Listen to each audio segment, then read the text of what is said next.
Your top political stories of the week. Dementia Joe scatters classified documents. House representative files articles of impeachment. Trump executive receives jail time, and much more. I'm Dani, and this is the Just Dani Show.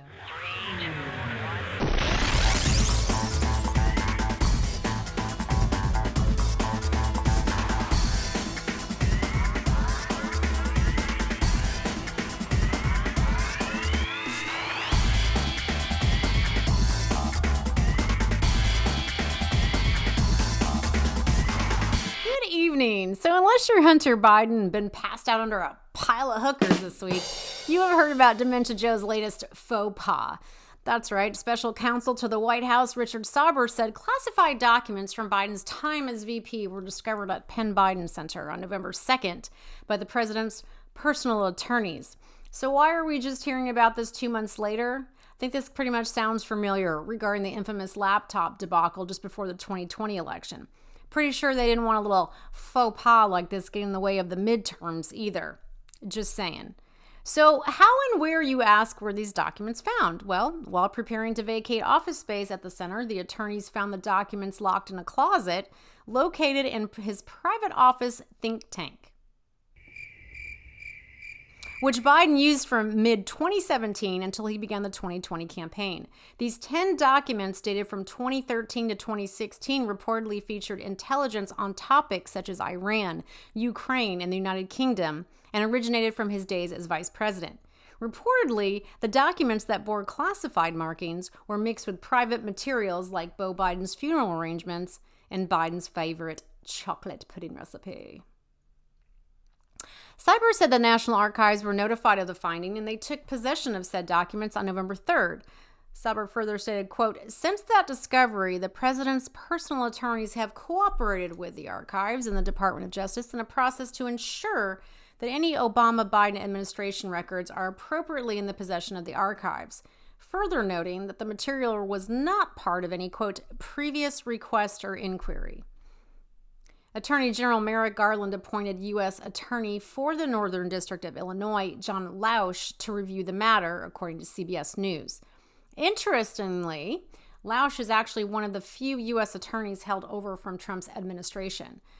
Biden initially declined, of course, to comment on the classified documents when pressed on Monday and Tuesday. However, Puddin' Pants couldn't hide for too long. I was briefed about this discovery and surprised to learn that there were any government records that were taken there to that office. I don't know what's in the documents, and we're cooperating fully.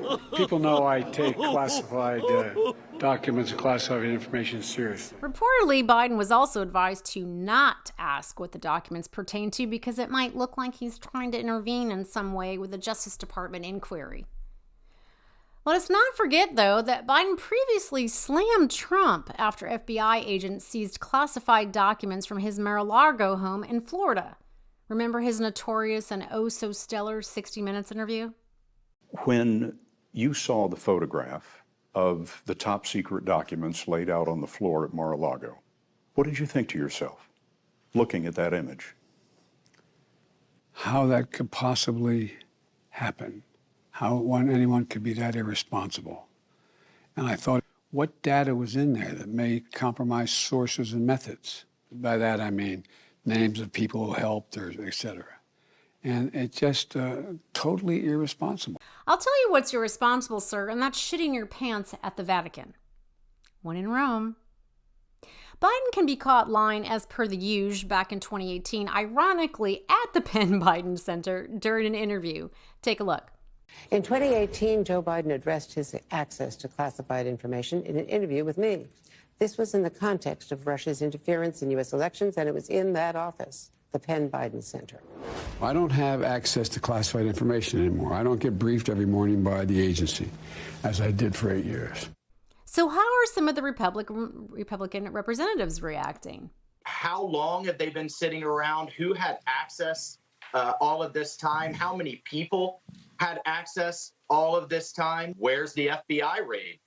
Where is this big show of force to make sure there's no other classified documents there? I don't know enough about the difference in the volume and the difference in cooperation. I think those are questions that we've got to have a committee ask. I guess at this point, I'm not willing to take the Biden administration's word for it. Let's ask a few follow-up questions.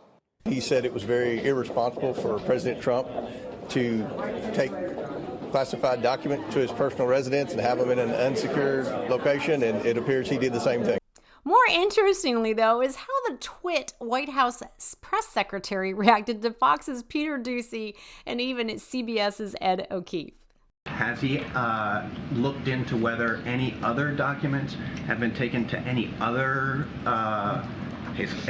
office that he has, whether in Wilmington or Rehoboth? I'm just not going to speak to this. I'm going to let the process continue. It's an ongoing process, and so I'm just not going to speak to this from here. It is more prudent and more appropriate for my colleagues at the White House Counsel. How can President Biden be trusted moving forward with America's secrets? Because his lawyers, his team did the right thing. But he had a closet with His classified lawyers information in did it the that right. they found. How did it get there? Again. Did the He lawyers did. do He the was right thing? surprised that the records were there. He spoke to this. What I can tell you is that I'm not going to go beyond what the president laid out. Well, we're going to ask them because that's our job. I understand, and my job is to answer your questions. So here we go. Let's go. We asked this is because on like day 2 of this administration, when he swore all of you in, the president said, quote, "I'm going to make mistakes. When I make them, I'll acknowledge them, and I'll tell you, and I'll need your help to help me correct them." So you're the one here talking to us about this. That's why we're asking you. So let's just remember that. When he was asked yesterday, Ed, we don't need to have this. We work very well together. We do. We don't need to have this kind of confrontation. you're laying out your part of the job. We're I laying out know. our part of the job. I know, which but is I'm to just ask the saying that we question. don't And need to know there have are people who contention. will be You don't need to be watching contentious when- with me here, Ed. The president was asked yesterday, but did not answer this part of the question. Why didn't he or someone in the White House inform the American people when these documents were discovered on November 2nd? Did it have anything to do with the fact that the election was just a few days away? Again, Ed, this is under review by the Department of Justice.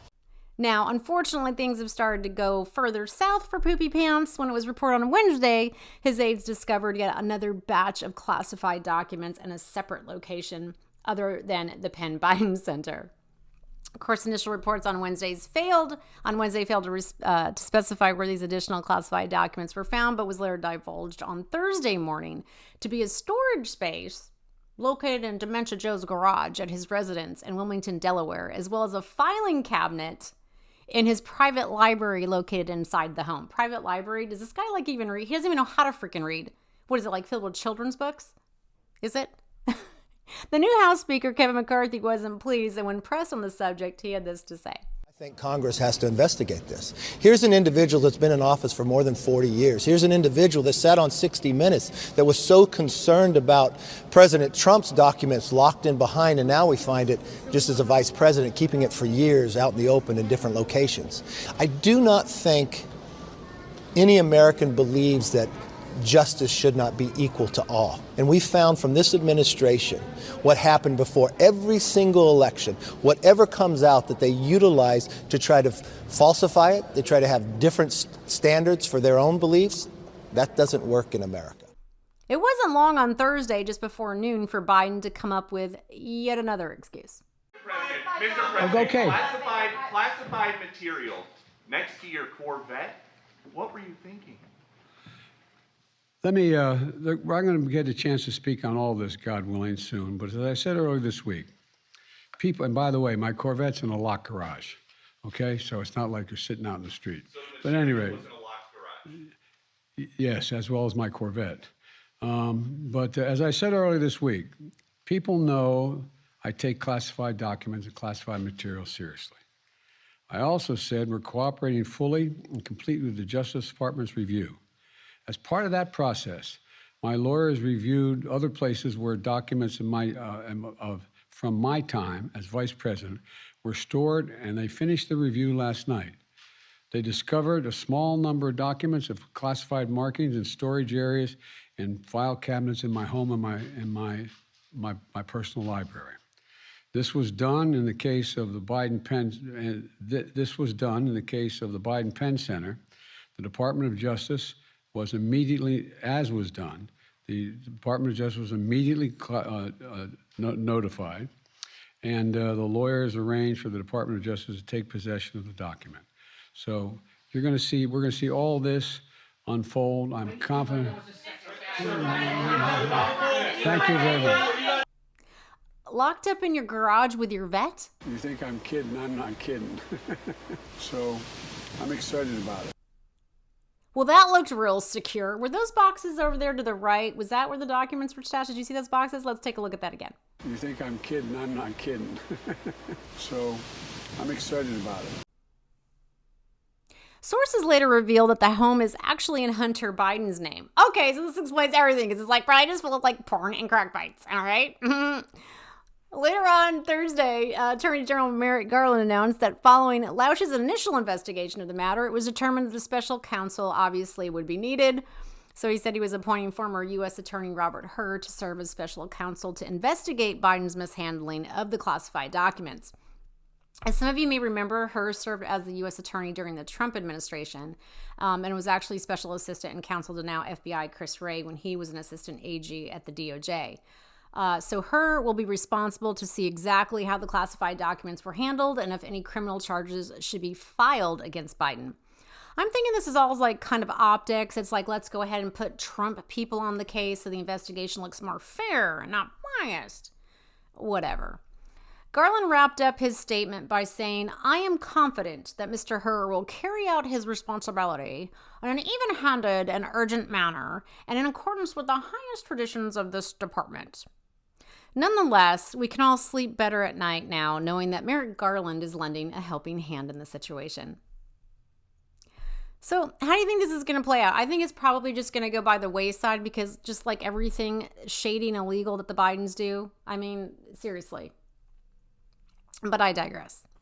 Meanwhile, House Republican Representative Pat Fallon of Texas has filed articles of impeachment against DHS Secretary Mayorkas for high crimes and misdemeanors. Sounds serious. Officially known as House Resolution 8, was introduced in the House on Monday and has since been referred to the House Judiciary Committee. Fallon isn't screwing around either. I mean, after all, he did vow to file the impeachment articles immediately after the Congress was sworn in last week.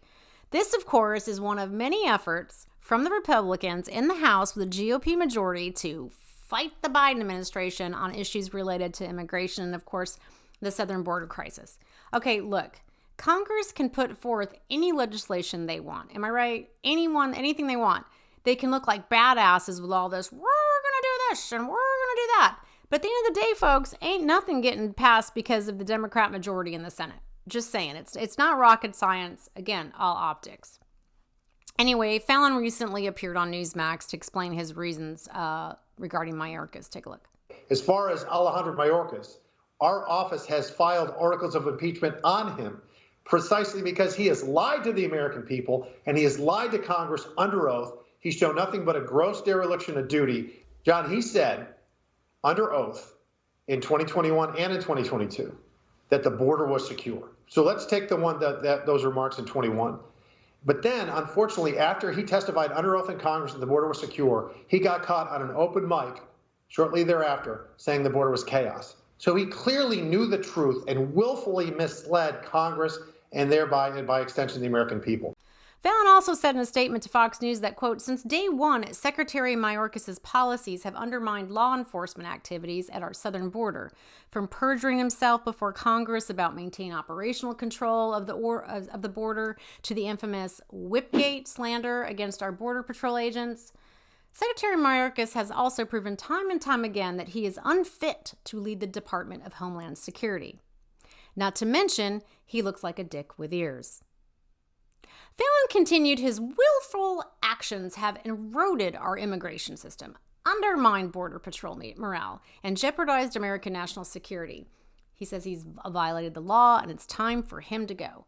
Republican Representative Randy Weber of Texas concurs. Take a look. We are facing an invasion at the southern border at the hands of Secretary Mayorkas. The border is closed. The border is secure. Our border is an absolute, complete nightmare, and it's on his watch. The border is closed. The border is secure. He has failed to secure our border and has thus endangered Americans. The border is closed. The border is secure. Mayorkas is bad for Texas. Yeah. Mayorkas is bad for America. Yeah. Mayorkas is bad at his job, and Mayorkas must go. Fallon's first article alleges that Mayorkas has failed to faithfully execute the Secure Defense Act of 2006. The article itself states that the law requires the Secretary of Homeland Security to, quote, maintain operational control over the entire international land and maritime borders of the United States. The second article alleges that Mayorkas, in violation of his constitutional oath, willfully provided perjurious, false, and misleading testimony to Congress. Now, to back up that charge, the article quotes Mayorkas' testimony during April 26th and November 15th congressional hearings in which he said the border was secure. The final of the three article charges that Mayorkas publicly and falsely slandered border agents who were accused, but of course later cleared, of whipping Haitian migrants in Del Rio, Texas in 2021. The newest Speaker of the House, sellout Kevin McCarthy, previously called for Mayorkas to resign over his handling of the migrant crisis at the southern border and warned of an impeachment inquiry when Republicans officially took control of the House. McCarthy said at the time, if Secretary Mayorkas does not resign, House Republicans will investigate every order, every action, and every failure, and will determine whether we can begin impeachment inquiry. If you're going to do all that, sir, it's going to take you like 10 years, okay? Just saying. However, Mayorkas stated he will not resign over his handling of the border crisis and insisted he will be ready for future investigations by House Republicans while continuing to fulfill his daily responsibilities. Meanwhile, on Tuesday, Alan Weisselberg, a longtime executive for Donald Trump's business empire, was taken into custody to begin serving a 5-month jail term for dodging taxes on $1.7 million in job perks, a punishment the judge said was probably a little too lenient for a case, quote, driven entirely by greed. Weisselberg, 75, was promised the short sentence in August when he agreed to plead guilty to 15 tax crimes and to be a witness against the Trump Organization, where he worked since the mid-1980s. His testimony actually helped convict the former president's company of tax fraud. Judge Juan Manuel Merchan said that after listening to Weisselberg's trial testimony, he regretted that the penalty wasn't tougher. He said he was especially appalled by testimony that Weisselberg gave his wife a $6,000 check for a no-show job so that she could qualify for Social Security benefits. Had he not already promised to give Weisselberg 5 months, he said, I would be imposing a much greater sentence than that. Weisselberg's sentencing also marked the end of his career, of course, at the Trump Organization, where he had been on leave since the fall. Interestingly, though, continuing to make $1.14 million in salary and bonuses, even as he was testifying against the company. His lawyer, Nicholas Gravante, said that as of Tuesday, the executive and the company, quote, have amicably parted ways. He also made a statement on behalf of Weisselberg. Take a look. He deeply regrets the lapse in judgment that resulted in his conviction, and he regrets it most because of the pain it has caused his loving wife, his sons, and wonderful grandchildren. Mr. Weisselberg also regrets the harm his actions have caused to the Trump Organization and members of the Trump family. He is grateful to them for their continued support throughout this difficult chapter of his life. As part of the plea agreement, Weisselberg was required to pay nearly $2 million in back taxes, penalties, and interest, which prosecutors said that he's already done. In addition, Merchant ordered Weisselberg to complete 5 years of probation after he leaves jail. Georgia Republican Representative Buddy Carter will be bringing forth the Fair Tax Act he says would remove the need for the IRS entirely by just simplifying the tax code. Now, the Fair Tax Act would replace the national corporate and personal income tax and other taxes with a single consumption tax. Now, for those that don't know what a consumption tax is, it's a tax on what people spend rather than what they earn. A consumption tax ensures that the tax code is neutral with respect to current and future consumption, and that the income is only taxed just the one time. Now, unfortunately, for some, this will cut back surfing time on Pornhub. This bill comes on the heels of a party line vote passed by the House Monday night to claw back $72 billion of some $80 billion in additional funding Democrats gave to the IRS. On this vote, the yeas are 221 and the nays are 210. The bill is passed. Without objection, a motion to reconsider is laid on the table. Promise is made. However, the passing of the bill for defunding the 87,000 new IRS agents is moot because, well, have a look. Well, let me be very clear. If any of these bills make it to my desk, I will veto them. The Fair Tax Act bill also gets rid of the death, gift, and payroll taxes. It further calls for repealing the 16th Amendment, which gives Congress the right to actually lay and collect taxes on incomes. A vote on the bill, which has 30 co-sponsors, was promised as part of a deal to get Kevin McCarthy the Speaker's gavel last week. It's not yet clear, however, when the legislation will come to the House floor, but it's unlikely, highly unlikely, neither of these bills will become law because we have a majority of asshole Democrats in the Senate. Speaking of assholes, Democrat Representative Rosa DeLoja told reporters on Tuesday the bill was, quote, laughable. Carter told DailyMail.com in response to DeLoja that our current tax system is a laughingstock and the IRS is the butt of the joke. Kind of like her face. Carter continued, the only people with something to gain from maintaining a behemoth IRS are the bureaucracy-loving Washington Democrats who want armed, unelected agents to have more control over your paycheck than you do. David Williams of the Taxpayers Protection Alliance chided Democrats for laughing at the proposal and said an IRS overhaul is, quote, long overdue. Being audited by the IRS is no joke. Complying with the massive tax code is nothing to smile at, he said to DailyMail.com. He also said of the consumption tax idea, a consumption tax is very appealing because it simplifies the system and allows individuals and businesses more time and money to do what they want, whether that be expanding their business or just enjoying personal time. But, he said, whether it's a consumption tax or another way to lessen the IRS's influence, it's clear that it's time to rethink the U.S. tax system. Just today, former President Donald Trump's namesake family real estate firm was sentenced to the maximum allowable fine in New York following its conviction on 17 counts, including a 13-year scheme to defraud. The company's going to have to pay a fine now for just over $1.6 million and will have just 14 days to pay it. Trump himself was not charged, and the company's defense attorney said he didn't even know about the scheme. But of course, New York AG Letitia James celebrated on Twitter today.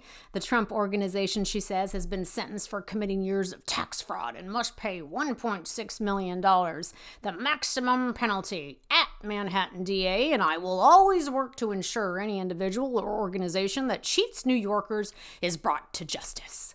This sentencing proves once again, what do the Democrats always say? That no one is above the law, and not even Donald Trump or his business. And from the Clown Chronicles on Wednesday, AOC posted on Twitter, quote, did you know that ongoing exposure to nitrogen dioxide from gas stoves is linked to reduced cognitive performance? This comes obviously after Republican Representative Ronnie Jackson of Texas initially tweeted, I'll never give up my gas stove. If the maniacs in the White House come for my stove, they can pry it from my cold dead hands. Come and take it. Well, she ended up getting hammered on Twitter for not only her stupidity, but the fact that she actually herself owns a gas stove. She later came back yesterday blessing us with her excuse on TikTok. And with that, I'll see you next week. I do think it's funny, the absolute utter Republican meltdown where they're like, you can take my gas stove or my cold dead hands, or how dare you talk about gas stoves? You have a gas stove. First of all, I rent, period. Second of all, though, it doesn't even matter because by that logic, these are the same people who would have said we should have never gotten rid of leaded gasoline. Just because someone may have driven a gasoline car. Science evolves and gives us new knowledge with time.